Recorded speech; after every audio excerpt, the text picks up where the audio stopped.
Hey yo, this is Amir. And this is Hanafi. And this is Nazarene. And we are the Golden Nuggets Podcast. Do you know that you can make money from breeding sheep? Well, this is a message from our sponsor ARH, or commonly known as Aliyah Rizq Holdings. ARH specializes in sustainable sheep management with programs for selective breeding, nutritional guidance, everything to keep your flock healthy and productive. Their team can maximize your breeding potential. And get this, they'll even help you sell your sheep, ensuring that you get top dollar for your livestock. So do yourself a favor, take your phone out and check them out at tgnpodcast.com/ARHinvest. With Aliyah Rizq Holdings, you'll be breeding success and money one flock at a time. Nuggets, back to the episode. Hey guys, welcome to another episode of the Golden Nuggets Podcast. Hanafi here, and as usual, my co-host, or rather the main host, is actually Ame. Today's guest is a very special guy. He is running, I guess, pretty much one of the most successful personal development, self-development YouTube channel in Singapore. Ame probably has a crush on him. He's because he was texting me. His voice nice. And without further ado, let me introduce you guys to Jit Puru. Alright. Hi, welcome to the Golden Nuggets Podcast. Thank you so much for having me. In case you can't see it, I'm actually blushing already based on that introduction. So thank you for positioning me that well. No problem. I mean, I'm just saying facts. Yeah, that's why I texted them. Nice. Yes. Okay, so Jit, you are a personal. No. You are a. Okay, can you describe yourself? Motivational speaker, author, content creator. There's so many things, right? Yeah. Well, the reality is, I think I've been labeled many things. You know, yes, sometimes motivational speaker, sometimes corporate trainer, and I think that's just because over the last 10 years, I have done many things. You know, I started out as a coach 10 years ago. That was my whole plan, to be a life coach. You know, but it was the first time I was running a business. I didn't know how to run a business. I didn't know how to get clients. I didn't know how to do branding. And I realized that, oh my God, being a coach, I didn't know how to earn enough money to be, to keep myself sustainable. And then I positioned into corporate training. And then a couple of years later, wrote a book, then, became an author. That organically positioned me as a speaker. And then started a YouTube channel 2018, content creator. So many different things for sure. But if you were to ask me, how would I position myself? Then it'd probably just be three things: author, speaker, content creator. All right. So you are a motivational speaker. A lot of motivational speakers, self-development individuals, they had an experience, a negative experience that actually they went through before they started that journey. Can you share with us that particular experience that you had? Okay. Well, you're right. Okay. Most people go through a certain level of pain or experience in their life, and then they come out of it. And I'm the same. Right? Life has hit me with certain challenges, just like everybody else. I don't think my challenges are uniquely different than what everyone else goes through in life. Life hits you hard at times, and I've been on the recipient end of that. And it was in those times of extreme challenge where I was presented a choice. Okay. Spiral downwards, wallow, or find a way out, find a solution. So I suppose, to answer your question, my journey started.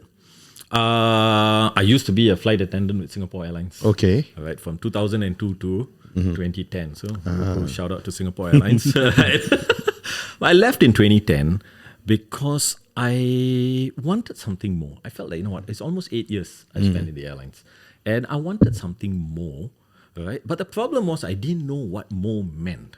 Okay. But I still took that leap and I left. All right. And I suppose when you don't know what you want in life, it's very hard for the universe also to give you what you need, right? Yes. So because of that, I think life took a little bit of a stumble at that point of time. It went downwards about 1 year into trying to find my calling after leaving Singapore Airlines. Financially, I wasn't doing great. All right. Career-wise, still no clue what I wanted to do in life. All right. And in the midst of all of this, I think that also took a toll on the marriage Okay. that I was having, and the marriage came to an end, and I think that was, for me at that time, the breaking point, the final straw, right? Because I felt that at the age of 30, back at 2010, it felt that life had gone one full circle. Here I am, this guy who first came to Singapore, I'm formerly Malaysian, Okay. first came to Singapore with absolutely nothing. And now 10 years later, it felt like I've accomplished nothing. I'm still this guy with absolutely nothing. I had no career, right? Financially, down, right? And even companionship-wise, I'm all alone, right? And, with a divorce, a lot of other heartaches come. You got to sell your house and you feel homeless, a lot of negative emotions. So that was what I was going through. That was my breaking point. And the only question in my mind at that time was, why me? Why me? Why me? Why me? Like, I think I'm a nice guy. I think I've got good intent. I do good things. Why I do bad things happen to good people. And I'm not the only example of that. I think there's a lot of good people in this world who go through bad situations. So why me doesn't answer any questions. All right. I found that out the hard way. Right? Because I kept asking why me. Every time I asked why me, it only directed my attention back to the negative experience, which then triggers more negative emotions. At that time, I didn't know. Right? So life started changing for me the day the question changed.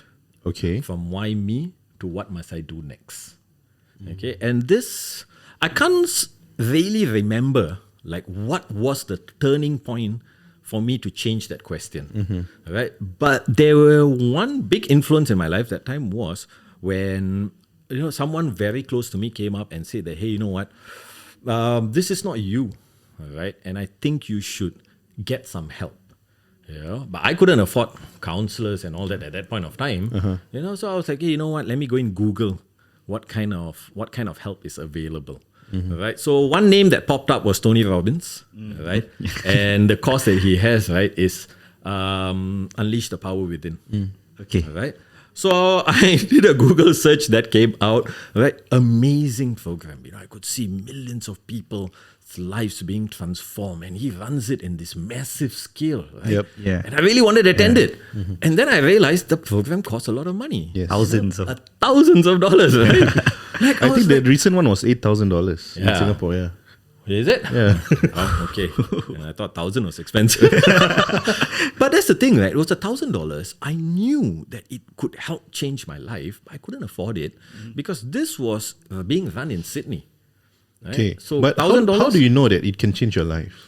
I think based on the testimonials that people were giving, there was so much of video testimonials from people in attendance. And Tony Robbins is a house name already, Yes. a household Yeah. name. He's got his track record. Sure, everybody has their haters, but I think end of the day it's about what you have more of. And he's got lots of supporters. So I couldn't afford it, and that's when I was like, again, I went back to why me. It's like I need to attend. I want to attend. But I can't. Why me? Why don't I have the money?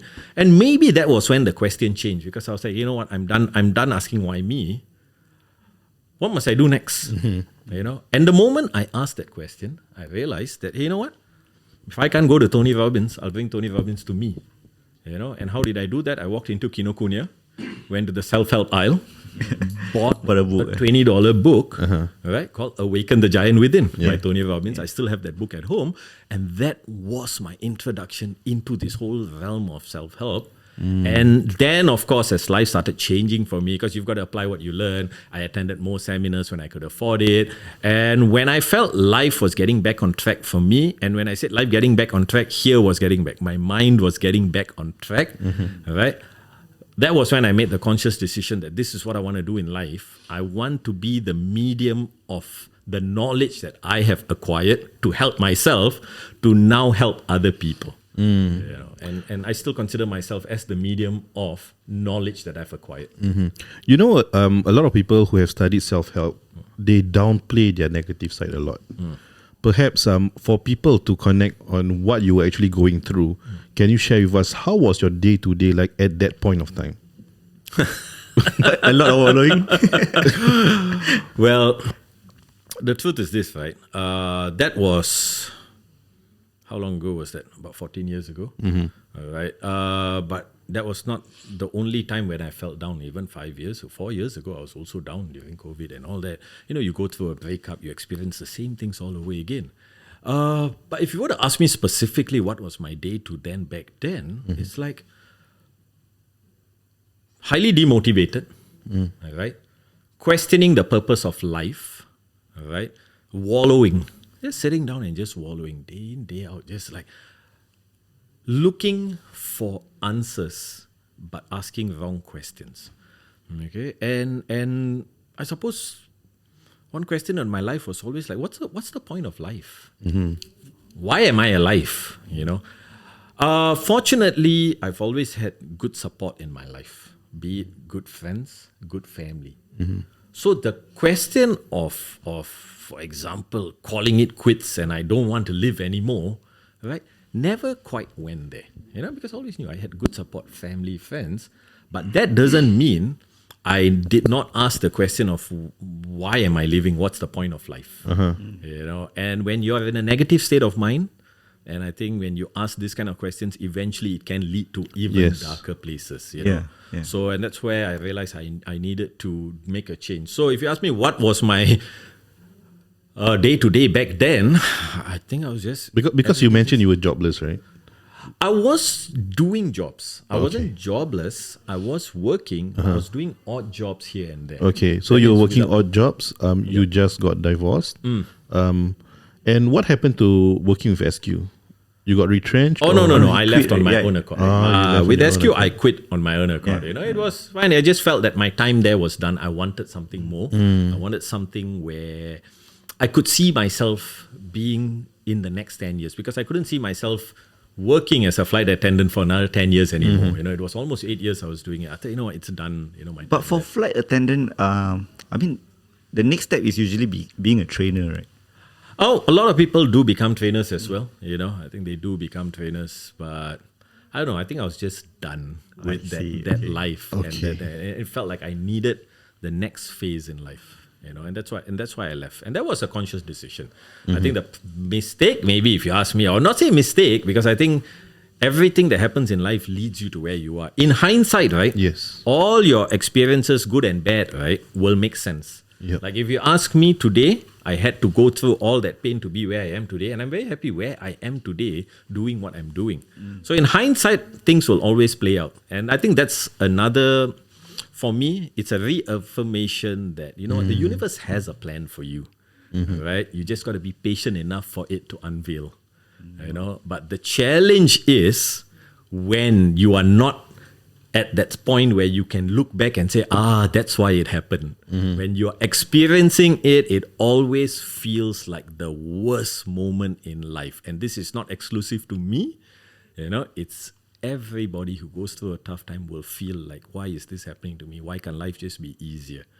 But when it reaches that point later on, and then they realize, that's why it happened. So you've got to hold on to that patience a little bit. And I suppose when you're experiencing it, including me, I wasn't patient. I just wanted the pain to end because it was painful. Yep. Very painful. Every day you're just sad and you want the pain to end.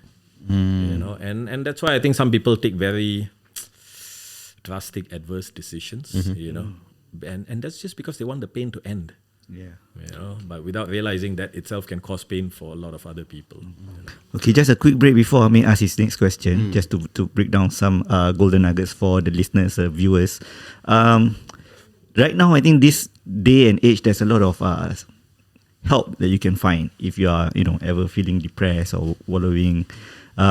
But that said, I think Jit has shared a very golden nugget. Instead of wallowing and keep asking yourself all the what ifs and why me, you can try asking yourself what's next. And Ami, what's next? You mentioned about you were questioning the purpose of life. When exactly do you discover what is the purpose of life, and what is the purpose of life to you? I don't think I've discovered what the purpose of life is yet. Okay. And I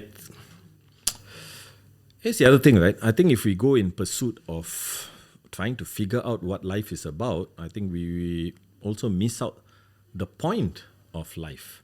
And to me, if you ask me right now, I mean, it took me many years to get to this space, since I started my journey, and a lot of pain, in between. Like I said, divorce and all was just one part of my life. That was like 14 years ago. A lot of other things has happened since then.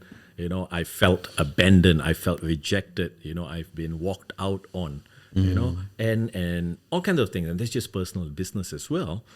And I think where I'm at right now, it's not so much to figure out what's the purpose of life, but it's to accept that life is taking place, whether I like it or not.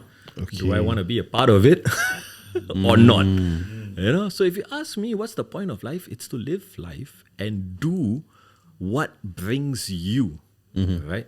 That level of fulfillment, right? And more importantly, peace of mind. Like, if every day, right, I can go to bed at night with peace of mind, I think that's my life purpose on a day-to-day basis. All right? Then you break it down and work backwards. Like, okay, so what brings me peace of mind? And for me specifically, all right, what brings me most amount of peace and fulfillment is knowing that I have contributed back to society and humanity and have made a difference to at least one person out there with what I do. It could be the help that I offer. It could be the content that I put out. When I first started out, I think with anyone in the motivational space, I wanted to change the world. Yeah, I want to change the world. I want to be the next Tony Robbins. I want to have like thousands of people. I want millions. I want to change the world. But if you ask me today, do I want to change the world? It's a nice goal, but no. What I would like to do is help the person who is in need of help. If that's one person, help that one person. And that brings me peace, fulfillment, and that drives me to do what I do. And so what happened, it fits within my strength zone. So I just continue doing that. So that, I thought, was my purpose in life, is to just contribute, help, and be at peace, or at least try to be at peace on a daily basis. How do you empathize with others? Because a lot of motivational speakers, a lot of people who have gone through the self-development journey, they actually tend, like I mentioned just now, they tend to downplay a lot of problems nowadays. But the issue is, how do you empathize with people who are going through that pain that seem to be minute to you? Well, that's the thing, right? I think because I don't look at it as minute. Okay. Right? For me, it's, the pain that you go through is the pain that you go through, and I can empathize with you. More thing is not, I don't think I can empathize with you, is I can relate with you because I go through the same pain.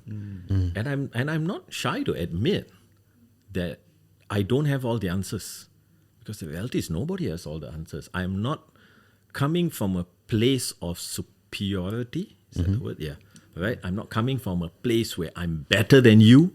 I've got all the answers. I'm a guru. No, I'm just another guy who's also going through life. Sometimes it's good, sometimes it's bad. There's challenges there. But I suppose, what I'm good at is finding answers. And for me, I refuse to lay flat on the floor when life hits you hard. I want to find a way out of it. And then maybe that's my talent. Maybe that's my way of thinking. Maybe I've been blessed with that kind of a critical thinking and curiosity just to come out of it. So I find answers, right? And once I find answers, then I feel that, let me share these answers with other people who may be going through what I have been through, or still is going through what I go through. So a lot of stuff I do is just that. So I do never approach it as I have all the answers. I'm still learning. I'm still acquiring answers. There are days where I don't have answers, but I'm searching. And that's just been my approach. That's been my approach. And that's why even with a new book that I'm writing, which is more philosophical in nature. My first book was a pure self-help book. But the third book that I'm writing right now, it's more philosophical in nature. And in that book itself, the introduction chapter, right, I say this is not a book about me teaching you how to do something. This is a book of questions, all right? And more specifically, it's a book of existential questions that I have had in life, still have in life, And what I do is I list these questions down. Each chapter is a question. And then it's the answers that I have found through others. It could have been through the seminars I've attended, the videos I've watched, the books I've read, the people that I spoke to, because knowledge is everywhere. And then now I present these answers that has helped me for you. Will it help you? I don't know. But what do you have to lose, right? To just try it. If it does, it's good. If it doesn't, I hope you will then continue to find the answers. And when you do, share it with me what worked with you. So it's always, my approach has always just been that. We are all in this together. We learn off each other. Are you still having problems with branding? Branding? Yeah, because whatever you just mentioned, right? Suddenly in my mind, my branding mind has just formulated a statement that describes you. I don't know. Tell me what the statement is. Jit Puru is a grounded guy. What was the word that I had in earlier?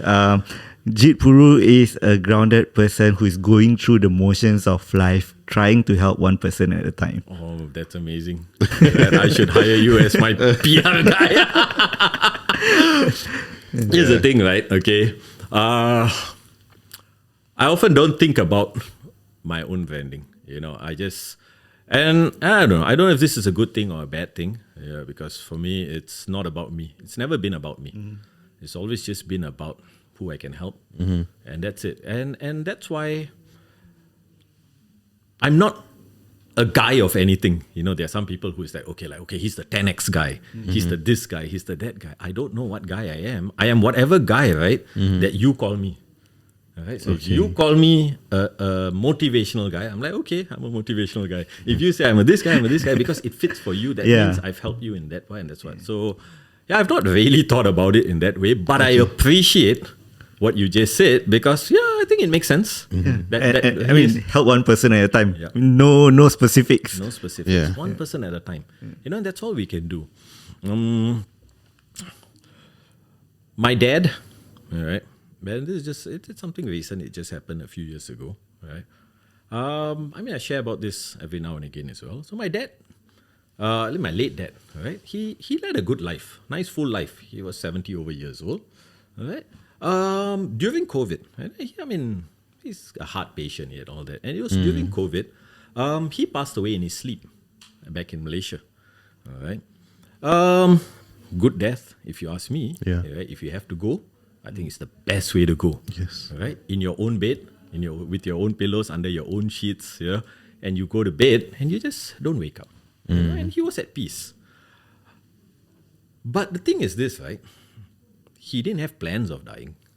Right? In fact, he had plans for the next day. He had plans for the next week. He had plans for the next month. He had plans for the next 5 years. Right? But it's just that he went to bed and he did not wake up. Right? A lot of times we hear this phrase that life is short. Right? I don't think life is short. I just think life is unpredictable.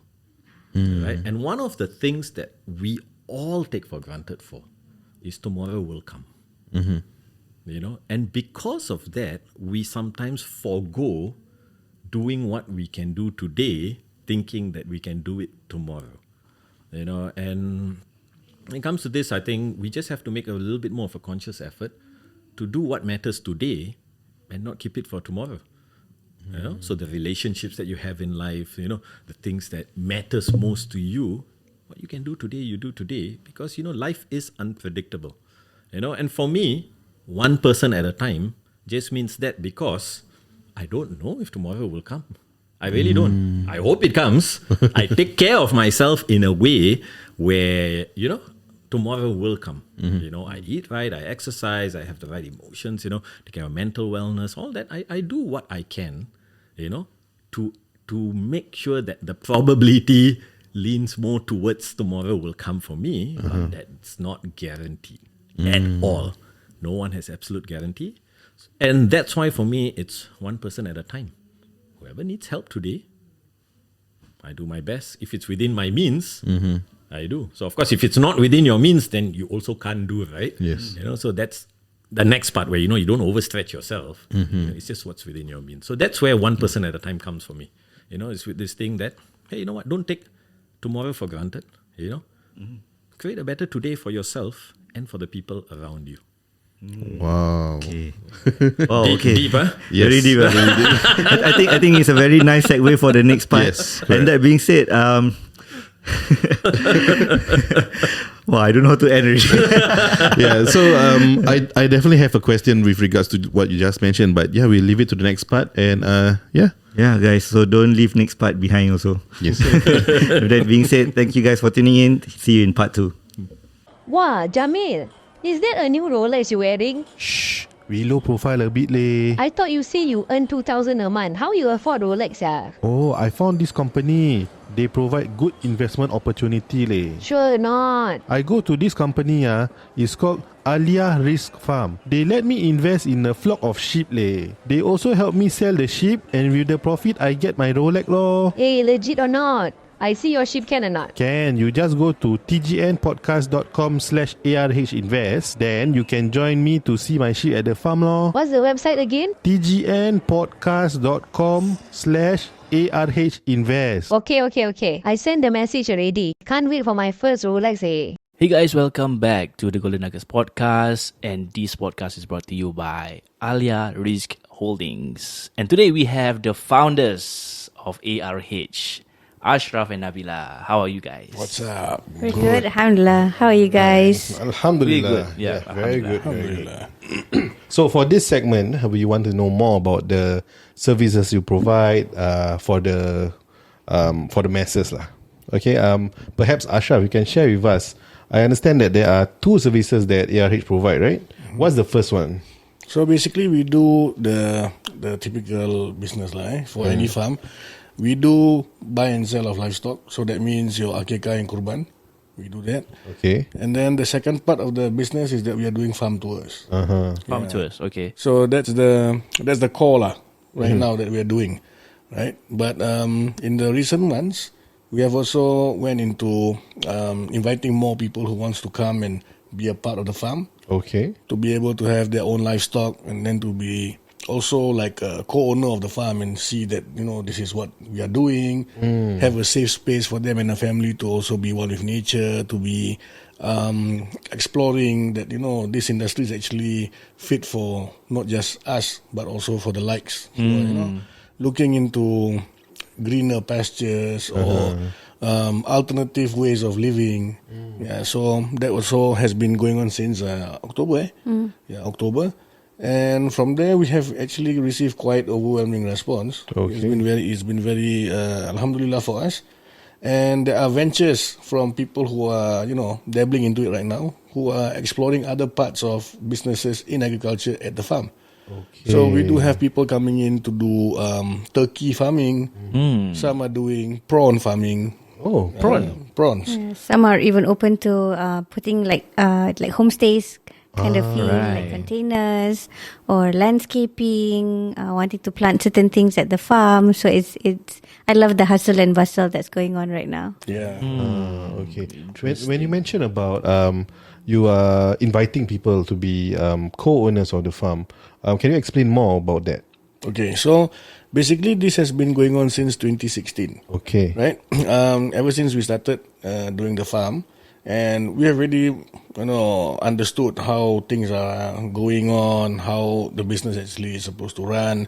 We see the returns for our own, and then, hey, we're like, why don't we invite more people to actually benefit from this as well?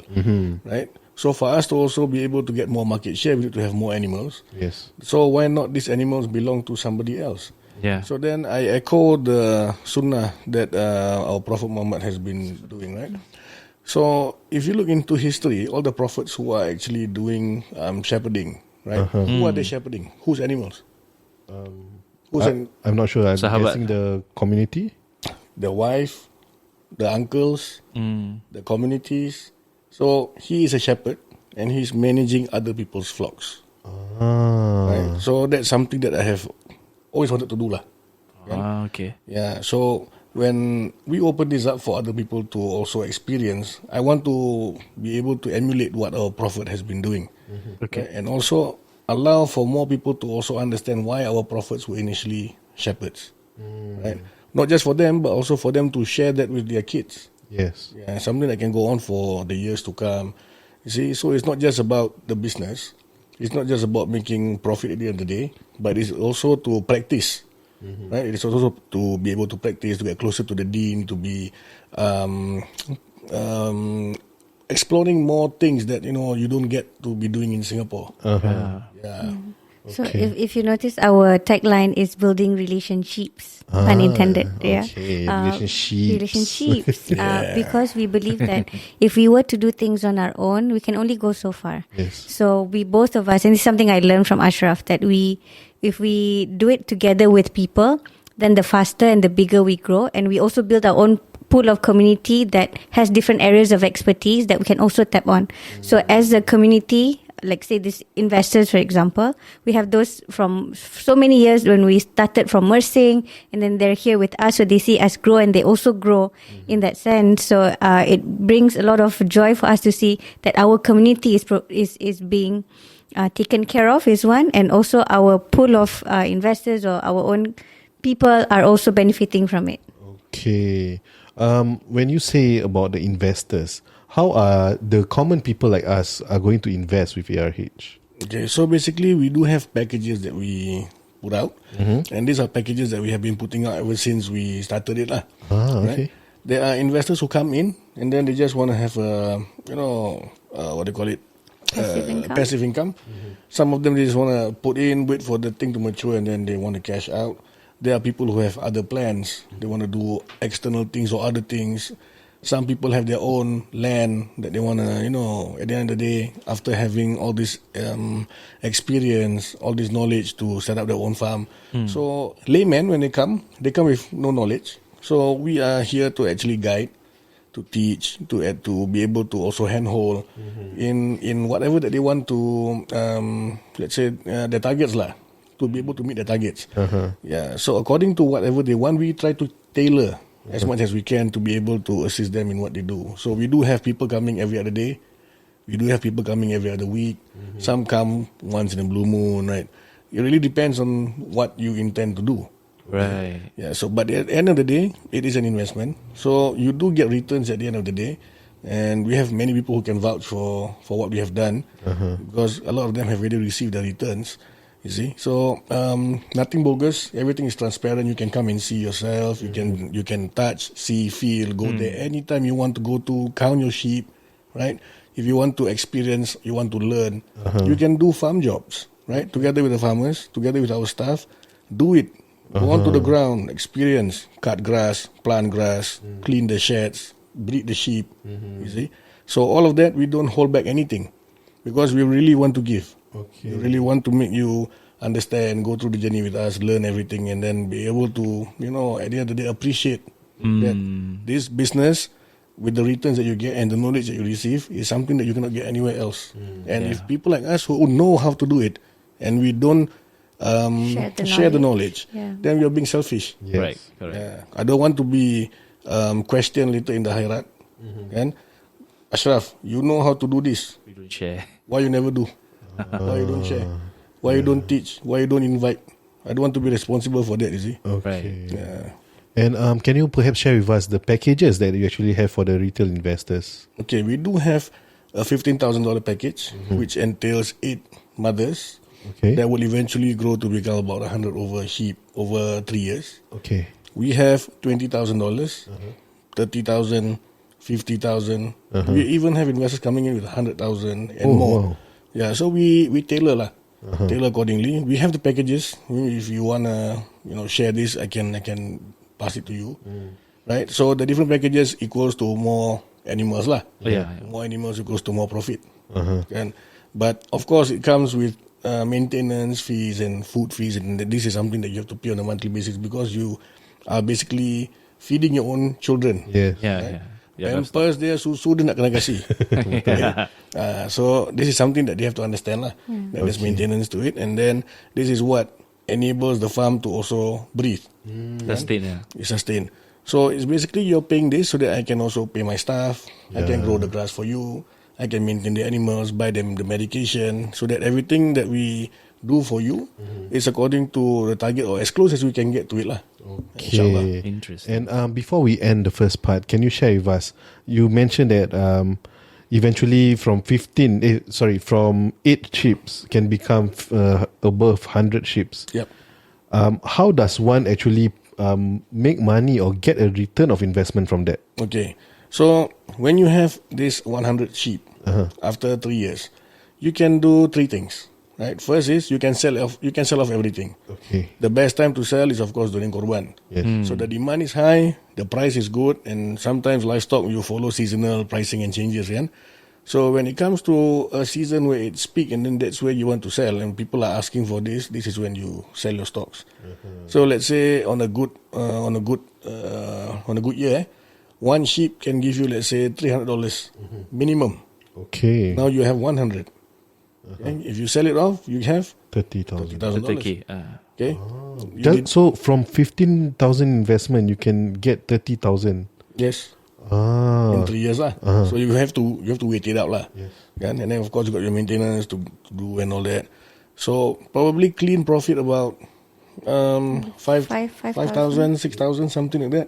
Yes. But if the sheep are breeding optimally, you will get about 120 to 130. Okay. Okay. So when you do that, you will have something close to 40,000. So the more they breed, of course, the more you get lah. And, I understand. And am I right to say, the more they breed, meaning if you were to wait for your investment to grow longer, then the bigger your flock is, the bigger your returns will be. Definitely. Ah. So that's one way of recovering from your investment to make money. Second is if they are passive investors. They don't sell off everything, right? So you have 100 animals. You choose to only sell, let's say, 50. Right? So you have 50 more that's remaining in the farm that is going to be breeding continuously for you. Yes. So on a year-to-year basis, you will have animals that you're going to be able to sell. So this equals to pocket money for you every other year lah. I see. So in other words, if you put in 15,000, you get if you were to sell half 50, you get 15,000 returns. Subsequently, it will breed some more. You'll get another 15,000 the following year. Something like that, yes. Okay, that's a very interesting investment concept. Yeah, it's compounded from year to year. So that's how I see it. Right. That's why some people say it's Ponzi. Right? Some people say it's Ponzi is because your sheep don't grow like this. Yeah. Your sheep grow like this. Like a triangle. Scheme. Yeah. Nenek, have you seen a family tree? Yes. Yeah. Does it look like a Ponzi to you? Yes. Yeah. Pyramid scheme. Yeah, but it's like that. I think sometimes people ask us, hey, 15,000 for just 8 sheep. I can buy 8 sheep at a slightly lower price. But what they don't see is the infrastructure that you need to pay. If you were to really start off a business in livestock with even 8 sheep, you need to have a pen for it. You need to pay for staff. You need to pay for land. Yeah. It is a lot more than $15,000 for 8 sheep. So that 8 sheep is not just for the sheeps, animals, but the whole infrastructure, the system that's already in place for you. Okay, so thank you for sharing with us this investment opportunity. We will end the first part here, and the second part we will understand more about the other aspects of ARH. All right. See you on the next one. Bye-bye.